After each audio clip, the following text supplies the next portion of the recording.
Nous sommes toujours sur le circuit de Dijon-Prenois et avant de savoir qui partira avec ce magnifique trophée, eh bien on va d'abord parler des qualifs. Les voitures sont là, elles vont partir dans quelques instants.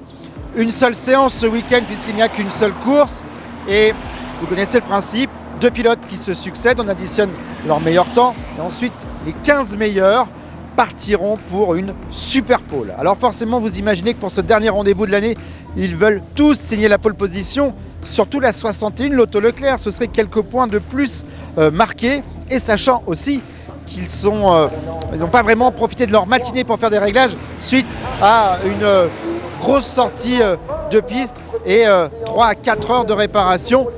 Qui va donc signer cette dernière pole de la saison? On retrouve notre speaker préféré, Anto, pour la réponse.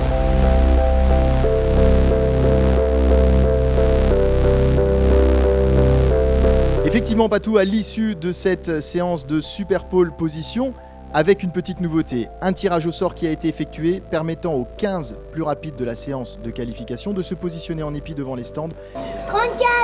C'est la 34 qui part en premier. Chaque Laméra aura un tour pour effectuer le tour le plus rapide et déterminer qui remportera la super pole position. À ce petit jeu-là, c'est la 40 qui remporte avec Continental Racing en 1:27.593 et donc prendra la pole position de la course. Deuxième temps, la 41, c'est un programme Scania France. Troisième temps, la 61, l'Auto Leclerc by Asphalt qui avait pourtant dominé la séance de qualification. Quatrième temps, la 62, Team Laméra. À noter également le 9e temps tenu par la 42, ETC Racing 2. C'était bien parce que c'était un format nouveau cette année, enfin sur cette course-là, avec une super pole sur un tour lancé. Donc ça c'était vraiment très sympa.